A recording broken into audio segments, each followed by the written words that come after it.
My talk today is actually part of a larger project. I actually advanced to candidacy in 2009 and started in 2007 at Yale. It's just a correction because sometimes I get concerned that I will never finish, and so when somebody changes the date, it makes me think I gotta have that much longer to go. Luckily, my wife isn't here. She'd be storming up and down right now, telling me to hurry. Nonetheless, my project uses the movement of Cesar Chavez and the United Farm Workers during the 1960s and 70s as a lens to examine what I see as transformational shifts in party politics and political economy during this era. What I will be actually speaking on today was an underthrust of this, a way that I wanted to make Chavez a political actor and look at things on the ground. And this is how I got into hippies, housewives, and hard hats. I'll begin. In the frigid steel gray dawn of November 11th, 1969, several hundred demonstrators set out on a slow march through the cobblestone streets of Pittsburgh's produce market. In a decade that witnessed more than its share of demonstrations, the procession that wove through the streets of Pennsylvania's Steel City represented a stark departure from what had become the norm of 60s activism. Indeed, in the words of one reporter, it was a motley group: housewives in well-tailored slacks and students in faded jeans, priests in Roman collars and blacks with afro hairdos, businessmen in conservative suits, and barrel-chested union leaders. Uniting these seemingly disparate groups on that cold fall morning was not Vietnam nor civil rights, but one of the most overlooked political symbols of the era: grapes. The scene in Pittsburgh was repeated hundreds of times throughout the country during the 5-year struggle of Cesar Chavez and the United Farm Workers Union.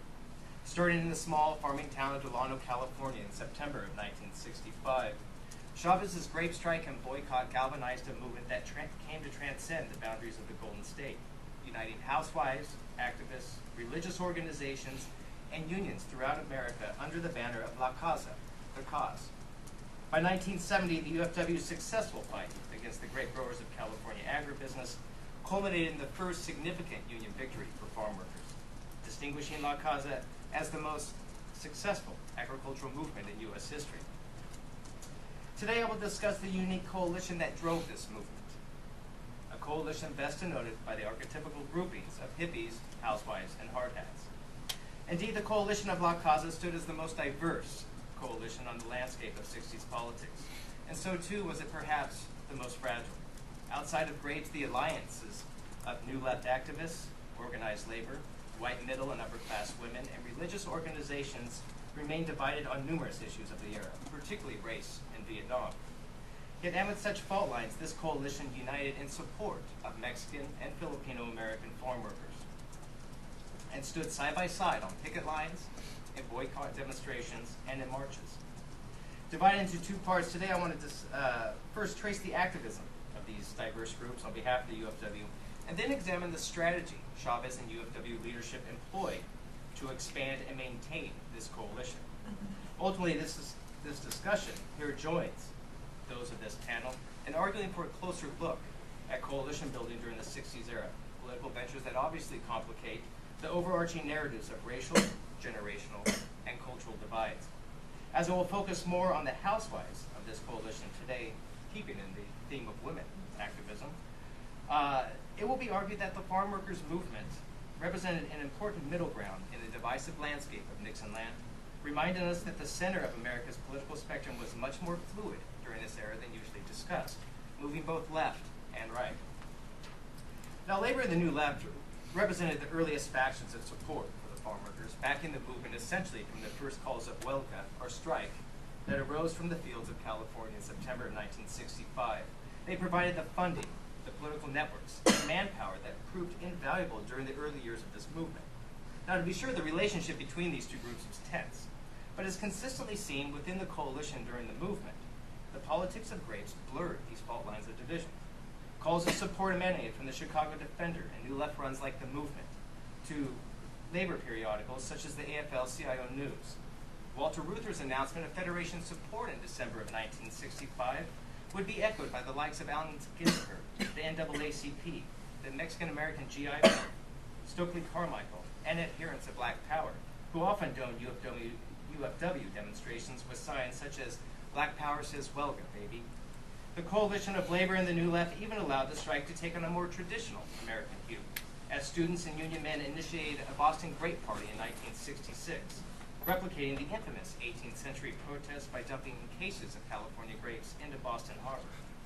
By 1968, the coalition had come to expand to include the rising support of Middle America, segments of the silent majority I discussed within the groups of religious organizations and white middle and upper class women.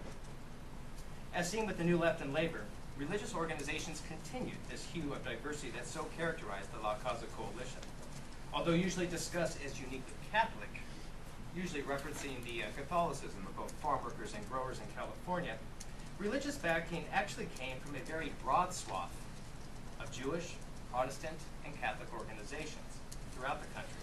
Such organizations included Presbyterian Church Councils, the California Migrant Ministry, the National Council of Churches, the Hierarchy of the Catholic Church, the United Church of Christ, the National Council of Churchwomen United, the Missionary Society of the United Methodist Church, the Yearly Meeting of Friends, and even the Board of American Rabbis.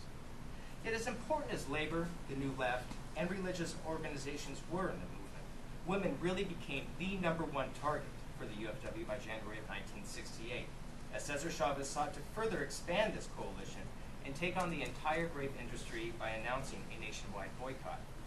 The national boycott signaled the union's new focus on the realm of consumer politics, making the thrust of La Causa after 1968 rest primarily not on those who picked or loaded the grapes, but those who bought them, again, white, middle, and upper class women. Indeed, the market as a place of female political activism has a long tradition in American history. As Meg Jacobs has reminded us, pocketbook politics stood as one of the most potent forms of political muscle flexed by women throughout the 20th century to balance this wage-price dynamic of inflation. Yet unlike the usual terrain of pocketbook politics, the Great Boycott represented a much broader political movement, both in the issues it individually touched on across the political spectrum, as we'll see today, but also in regard to the alliances it forged. Like labor and the church, housewives stood side by side with a cast of New Left characters not usually associated with those within the ranks of the silent majority: SNCC, CORE, the Black Panthers, Brown Berets, SDS. And yet women marched in demonstrations. They led nonviolent actions within grocery stores and wrote letters to politicians, store managers, and grape growers. They volunteered in UFW offices, headed boycott committees, and in some cases even set up ad hoc boycott committees themselves,